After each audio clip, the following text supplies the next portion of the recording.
We wanted to be respectful of the Peaky look, but we wanted a slight twist. A slight twist. That was not a slight twist.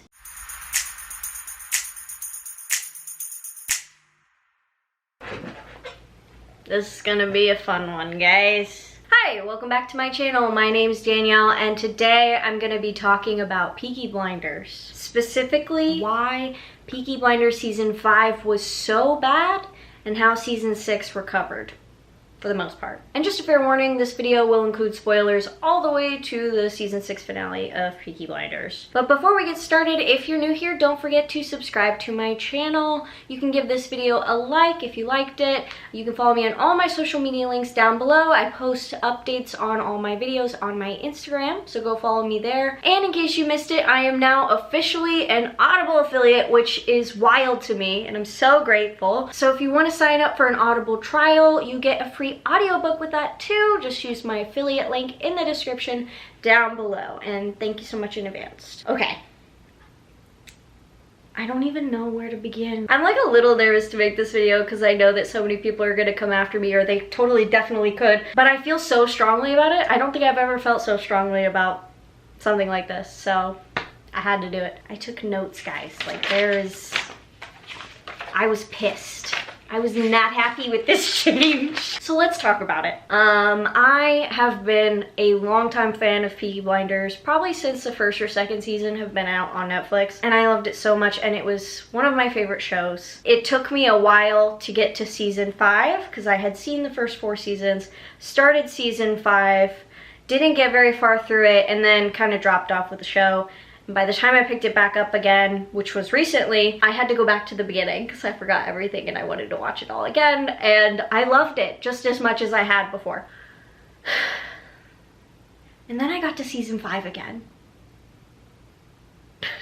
and I just didn't like it, and I had no idea why. And based on how much I love Peaky Blinders, this hurt me and confused the crap out of me. After coming off of season 4, which in my opinion is probably the best season of the entire show, that was extremely disappointing. So I pushed through a little bit longer, and then I started doing some research because I didn't know if I was crazy or if something changed that made me not like it that I didn't know about, and turns out it had. I also want to point out, I found other people asking, why is season 5 so bad? Why does it feel different? I'm not liking certain things, whatever. So obviously other people were noticing this change, whether or not they knew what it was either. So a little backstory, the way that this show is formatted is pretty unique to most TV shows. For one thing, there is one writer, Stephen Knight. And another unique thing about it is that for each season, there has been a new director and cinematographer, and they've kind of worked hand in hand. And then the next season, they get new ones. And now, obviously, with being on Netflix and Netflix having a say, kind of, in how the show is shot, they wanted it to be 4K, so now it is 4K. Even though I thought it was fine before, but okay. Other than that, not much really changes throughout the seasons. The only change I was able to find, really, was that they changed the camera types. They went from having used spherical lenses for seasons 1 through 4 to changing it to an anamorphic lens for season 5. And if you don't know the difference between those two lenses, I'm not gonna tell you. Just look it up, I don't know. But there is a difference, and it was noticeable in this case. But I'm pretty damn sure that the change that most of us were not liking was the cinematography. And you know, this was actually really surprising to me because I don't really know much of anything about cinematography, to be perfectly honest with you. But after finding out that this was most likely the change that I was not enjoying, I learned a lot. And I'm even more confident in that conclusion, that that is the reason that season 5 was so bad. A lot of the signature Peaky Blinders cinematography styles that we see were swapped out for other things in season 5. Specifically things like really dramatic, smoke-filled, dark-lit, slow-mo shots of them walking through places, along with very, very close-up shots of certain characters, almost to the point where it feels like you're right here. And the cinematographer from season 3 perfectly summed up what that signature Peaky look is. They said it's one that incorporated music video stylistics with slick period drama for a very noir, smoky, and backlit look. AKA the Peaky look. Like, this is the thing that we all associate with Peaky Blinders, okay? And we didn't really see a lot of that in season 5. There were some close-ups, but they didn't feel the same. There's still a very noticeable difference with these two camera types and style of lenses being used. But the thing is that the majority of season 5 was not those types of shots. And that was the biggest downfall of season 5. One channel named We Watch actually made a really cool video explaining all of these changes in season 5. There's much more experimentation when it comes to camera movement, angles, lighting, and even how color is used this time around. And even though we have the exact opposite opinion on them, why I actually think they are welcome changes, they do a great job in breaking down all the differences. The first thing I noticed that I think made me realize all of this and do this research were the slow zooms that they used in season 5.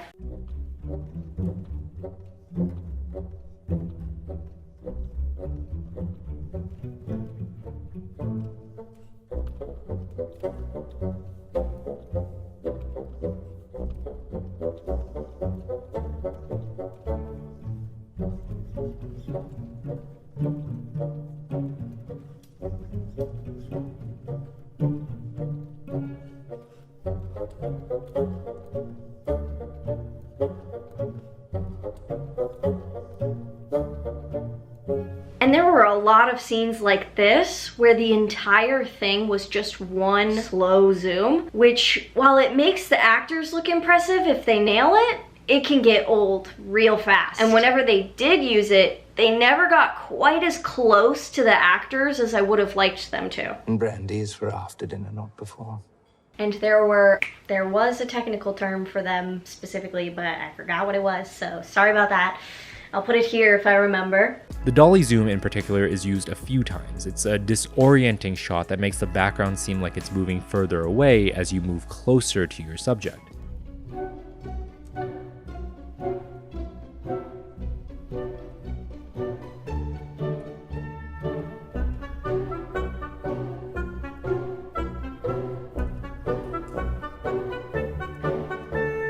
The slow zooms and different focus pulls.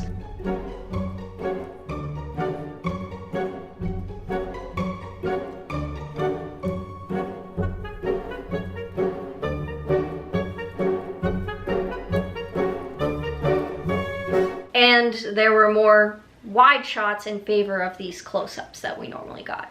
By the way, your brandy before dinner thing amuses me, but none of the maids are of interest. I would want to move against you. You're curious about my weaknesses. And the main question that one might ask is, why would they change it? And the reason that the season 5 cinematographer C. Bell gave was mainly linked to attempting to be more cinematic. He said, it made the series more cinematic than it had ever looked. And he was also quoted by Variety saying, we wanted to be respectful of the Peaky look, but we wanted a slight twist. A slight twist. That was not a slight twist. It was a different show. Okay guys, if you go back and watch it and you didn't notice it before, or maybe you noticed something and you couldn't put your finger on it, go back and watch it knowing this now, and you will see how different it is. It's not the same show. Anyway, and in a lot of these interviews that I found, they kept attributing this change to the time jump from the end of season 4 to the beginning of season 5, which I believe is about 4 years. I could be remembering incorrectly, but it wasn't that long. I'm pretty sure there have been some other time jumps in between seasons or during seasons that were about the same length.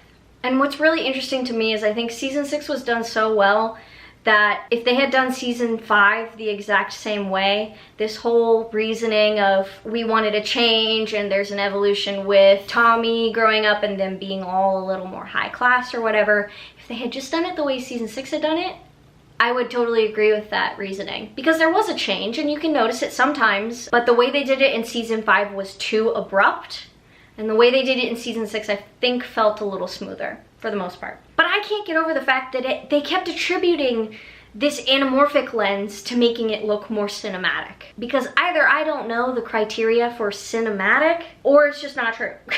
Like, why do they think this look is more cinematic? Because the way that I would describe cinematic, and I think most people would, is something like Game of Thrones, which has these very artistic, very enveloping shots that just make you feel like you're in it, which ironically was shot on Arri Alexa cameras and spherical lenses. You know how else I would describe cinematic? Euphoria, for example. Which also so happened to be shot on Arri Alexas, but again, it's more so the cinematic graphics and the direction that I'm talking about here. I will say there was a really good scene from season 5.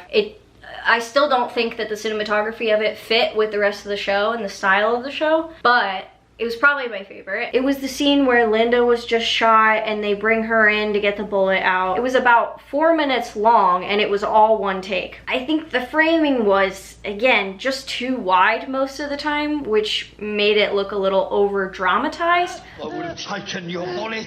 But I thought that was really good. I don't have anything to say about it, but I thought it was good. Along with that scene, there were a couple other shots from season 5 that I actually did like.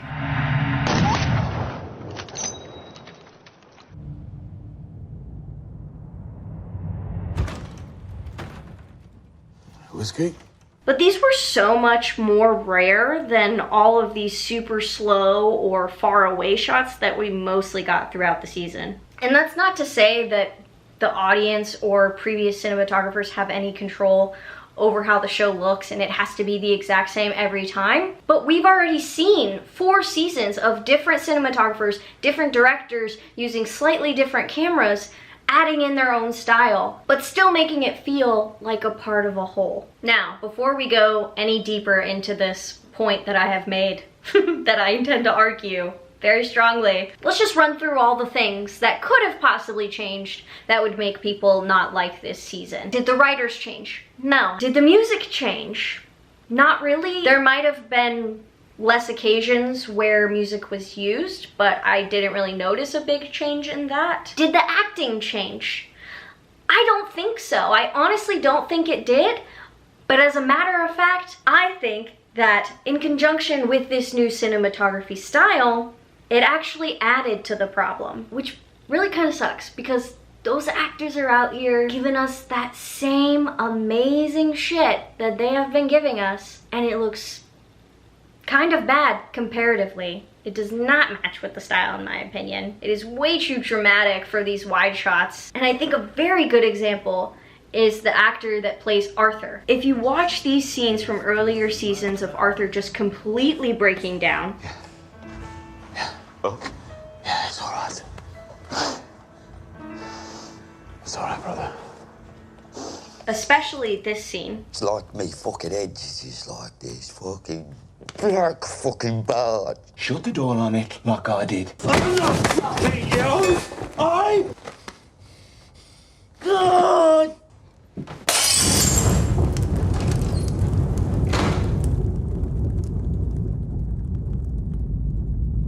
And you compare it with this scene from season 5.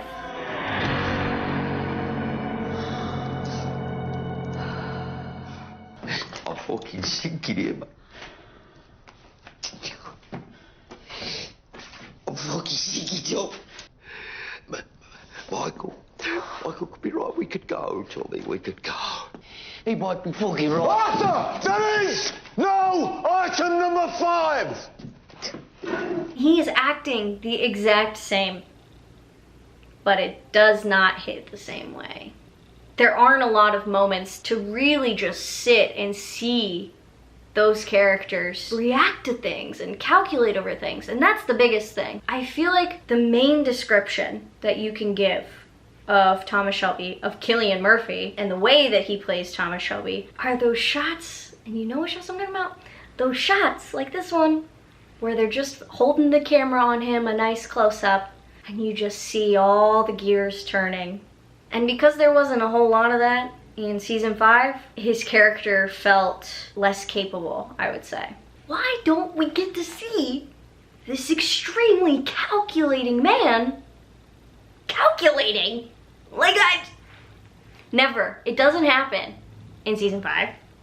It does not happen. And I want to point out one very specific scene from season 5 that I think encapsulates the point that I'm trying to make so much. And that is a scene from season 5, episode 6. It's the family meeting, and it's this scene.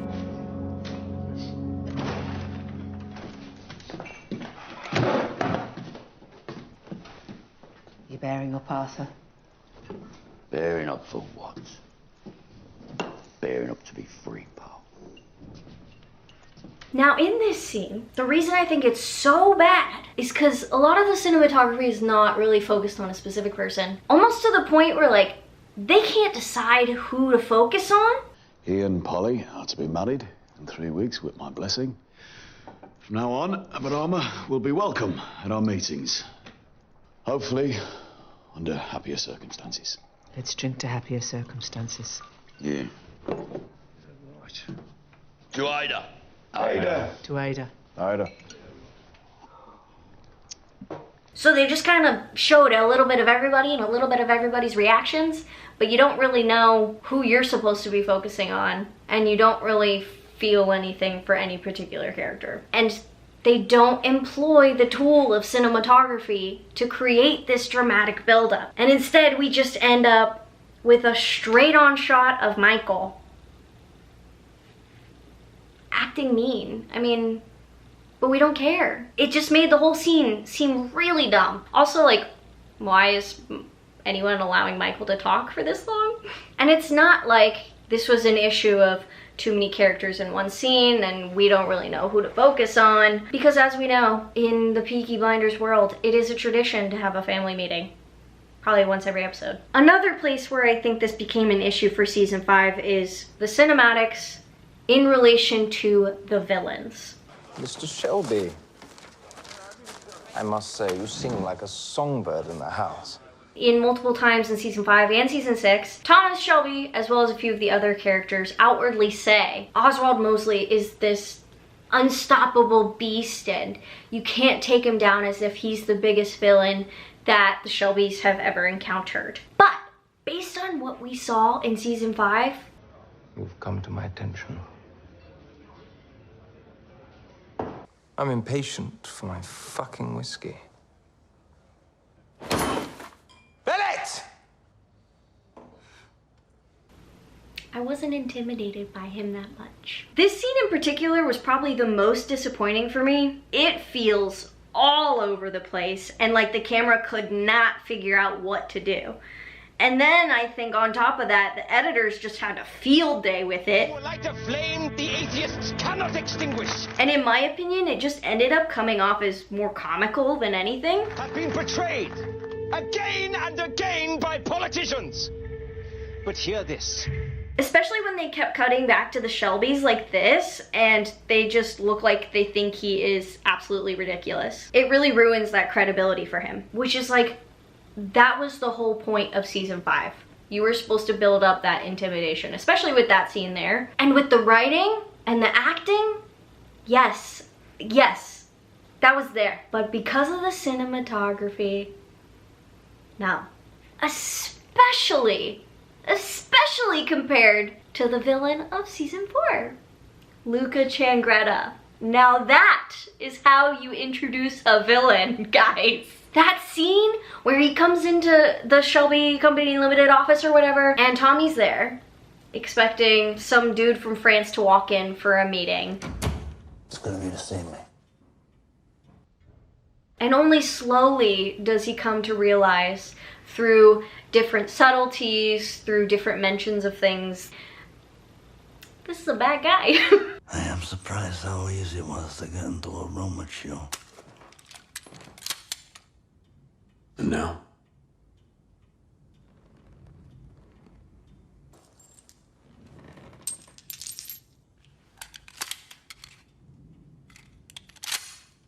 This is not who I thought I was having a meeting with today. This is a guy that wants to kill my entire family and then me. That was a villain. And throughout the rest of the season, there was such good build-up That showed that they really did that villain well. He was intimidating. Oswald Mosley, not so much. I fucking love Sam Claflin. So it was a real disappointment to see them just not nail this villain, because I really do have a strong feeling that he could have done it and it would have come across a lot better if it had just been shot differently. The cinematography didn't build up Tommy's plan kind of failing at the very end.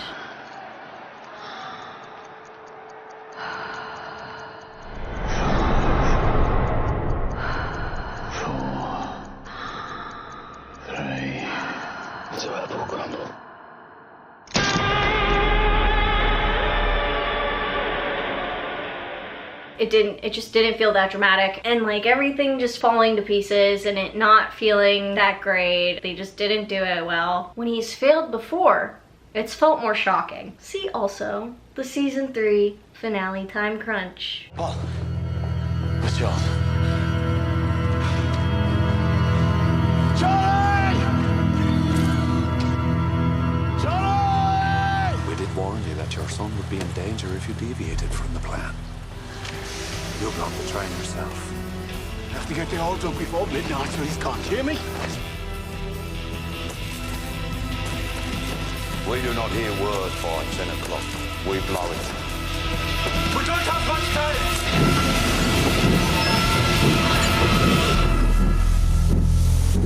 Let's go! Out the way!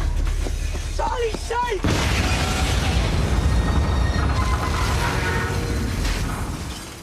Charlie? Oh, Charlie.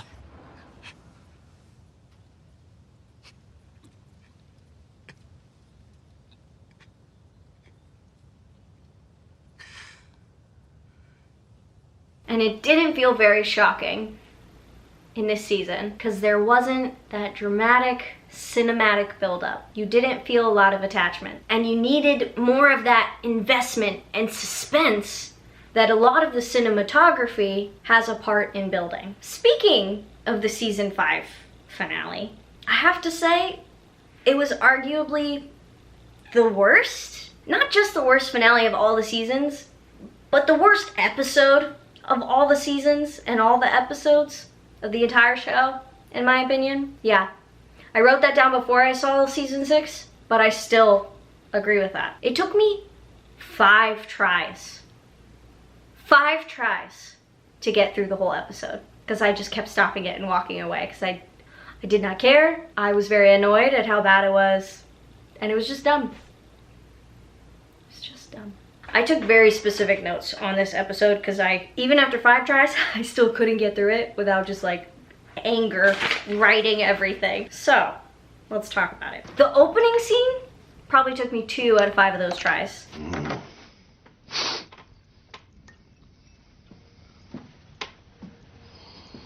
Irish over Scotch, cigarettes over Havana cigars, and your mother was probably born in a tent.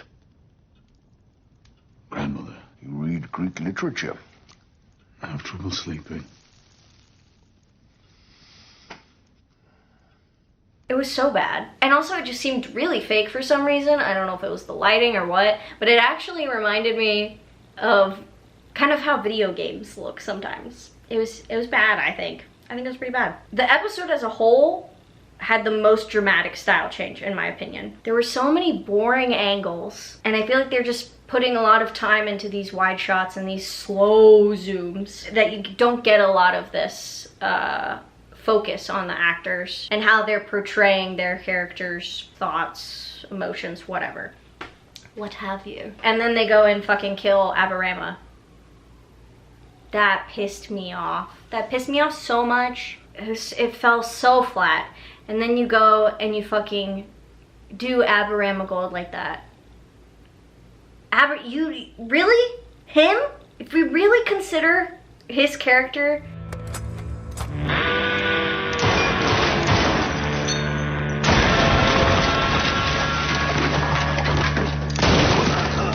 Now you've heard of us.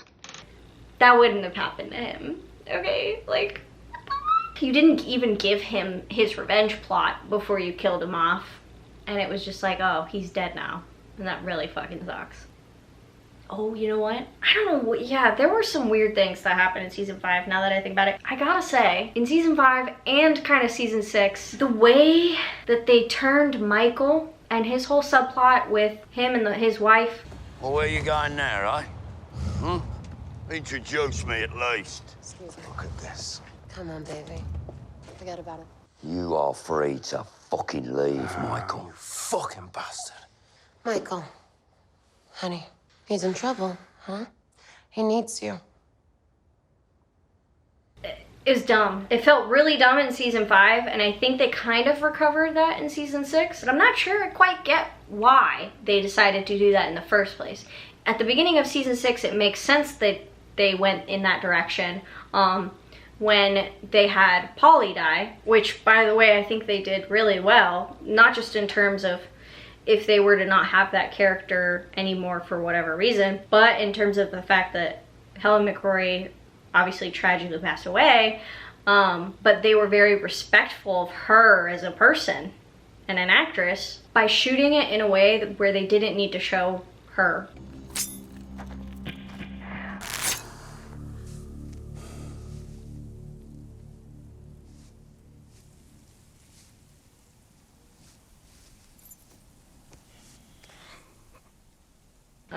I thought that was really great.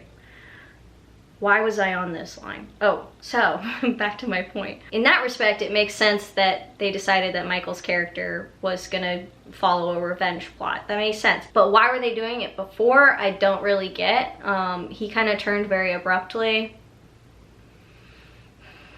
And really for no reason, and like it made it seem, they kind of made it seem like it was gonna be the wife's fault, like she was kind of poisoning his mind or whatever, but they didn't really show that ever. They did her character really weird too. I'm an American. We don't just go round and round and round. We go in a straight line. And my baby will be born in New York. Maybe it was also the way the actress acted it. It's in hand. Whose hand? No, really. Whose fucking hand, Michael? He told me what the devil proposed. Michael, I just want the truth. No, fuck that. I need the truth. Why are you doing business with him again? Gina? But they made her seem like she was gonna be a lot more of a villain, and then they kind of didn't follow through with that, I feel like. So in general, I think that subplot was just kind of dumb. What else? I also want to say season 5 robbed us, absolutely robbed us of any Tom and Polly moments. Those two, how could they do that? Especially, yeah. There was a lot less of him leaning on her. And I feel like that's just what they do. And like, why were they less involved with each other in this season? Yeah, it sucked. One more question I have is, do we like that Alfie is back? I mean, obviously, I'm never gonna say no to more Tom Hardy, especially on this show. Alfie and Tommy together just is always perfection and are always my favorite scenes of the show. But the timing of how they brought Alfie back could have been done better, I think. I feel like it could have been a lot more dramatic and a lot more satisfying. So yes, there were some questionable things. Now, I know I've said a lot about how dramatic the change was of cinematography for all these reasons, and I hope by now you agree with me, or you can at least understand where I'm coming from. Because had they just done these typical Peaky shots that we are all, as an audience, very used to and very drawn in by, I honestly believe the season would have been a lot better. And how do I know this? Because season 6 did it right, guys. Now, I know that a lot of reviews have been kind of negative of season 6 and they don't really like the way that it ended, and I kind of agree with them. But where they did go right was the cinematography. Kind of. And it did end up feeling more like what we associate with that typical Peaky Blinders look. It felt more like the show. They had more close-ups, which I was like, thank God. I actively noticed that, and it added to it so much. And interestingly enough, the new director and cinematographer that they had decided to go for a mix. So for some shots and some scenes and some locations, they used anamorphic lenses. And in some scenes and locations, they used spherical lenses. Which I will say, while some of these anamorphic shots were very obvious and felt like a very abrupt change during the season, some of them did work. Now, me watching it, I'm not 100% sure when they were doing which one, but I'm pretty sure I saw them mention somewhere that for the scenes in Boston, they did anamorphic, and then for all the scenes in that Canadian island and then also in the UK, they did spherical lenses, and the lighting was different. I mean, that made sense, that was on purpose. The whole set design was different, so obviously it looked different. And I think it worked. I would say for the most part, I still preferred all the scenes that were not in Boston and not with those lenses. But they may have thrown a few shots in those locations with anamorphic lenses, and I don't know, if they shot it right, I don't think you would be able to tell the difference. But sometimes it was obvious. For example, in this shot in Boston, when Tommy goes to see Gina Gray. You like jazz? No.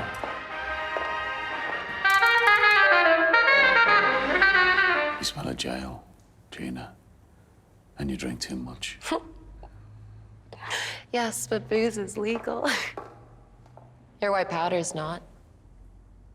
Which, I absolutely hated this scene, and I am almost positive it was shot on an anamorphic lens, but I also hated the direction of it. Oh, fuck you.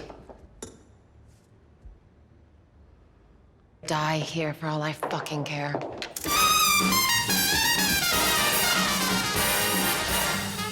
Die in whose hand, Gina? Hey? And the blocking, and yeah, there was a lot that I didn't like. In scenes like that, I feel like the difference in cinematography was a little bit more obvious, but it wasn't like that the entire time, and it didn't ruin the show as a whole. And reading more about the cinematographer in that season, he was saying how he was very into things like chiaroscuro. I don't know how to pronounce that correctly, but I did know what that was before he mentioned it, so I was very proud of myself there. That allowed for him to bring in more darkness again. With different lighting styles, he kind of played around, and I actually thought it worked really well. And they've done some shots that we've never seen before in the Peaky Blinders world, but some of it worked. Some of it didn't, but some of it did. And I think it was okay because they really did blend these new styles and these new little experiments, I would say, with a lot of the old style. The one time I don't think it worked was after just having come off of this very dramatic music video-esque kind of montage, I would say, of everyone in mourning and going through different things. And then Tommy walks into this meeting of all these fascists. Perhaps, Mr. Mosley, we can turn to what practical things Mr. Nelson can do to further our cause. And then we start doing, no. Kind of why I'm here, right? We do indeed have things for you to whisper into the president's ear. Tell him we are England. It was too abrupt. We had never seen it before. We never saw it again. And it was just so dramatically different from what we had just come from and what we then went into in the scene after that. And I just don't think it worked there. And there was a very specific scene that was different and new in terms of filming style and cinematography and all of that. In the scene where the IRA is coming to kill Arthur and they're having the shootout,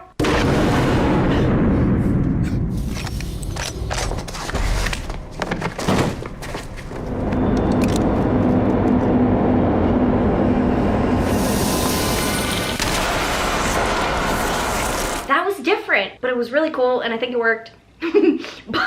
But there was one shot where like it was not good. This one where they like go to I don't know what happened there. I don't know if that was an editing mistake or what, but that was not good. So yes, while there were some new elements introduced that we've never seen before, I think most of it worked pretty well. And honestly, I think if they really wanted to do this change for the transition from season 4 to season 5, if they really wanted to do it so bad and make it reasonable, if they had just done it the way that season 6 did it, I think it would have worked. It really is the cinematography. And some people, apparently, that loved the season did not have a problem with it. But for some reason, some people like me did. It was just a very stark difference. And overall, I really do think that season 6 brought it back. I don't know if they learned from their mistakes necessarily, or if it was just the new cinematographer, but I think it was just way too abrupt the way that they did end up doing it in season 5. And that is why it was my least favorite season. And honestly, like, season 6, plot-wise, was not the best, and I was very disappointed in the end, kind of, with most of it. But then I found out they're making a movie, so hopefully a lot of that will be covered in the movie. But honestly, I might just pretend from now on that Peaky Blinders ended at season 4. And don't try to tell me that was not the best season, because it was. It was so good. And like Luca Jake, oh, it was so good. That is Peaky Blinders. I say it with the Italians. But I would love to know your guys' thoughts on season 5 and the style change there, what you thought of it overall, and what your thoughts were on season 6 if you had like a super strong opinion about that. I do think, honestly, they did it better. Do you agree with me? Let me know in the comments down below. But that is gonna be it for this video today. Thank you so much for watching. Make sure to like and subscribe, and follow me on all social media links down below. And I will see you in the next one. Bye!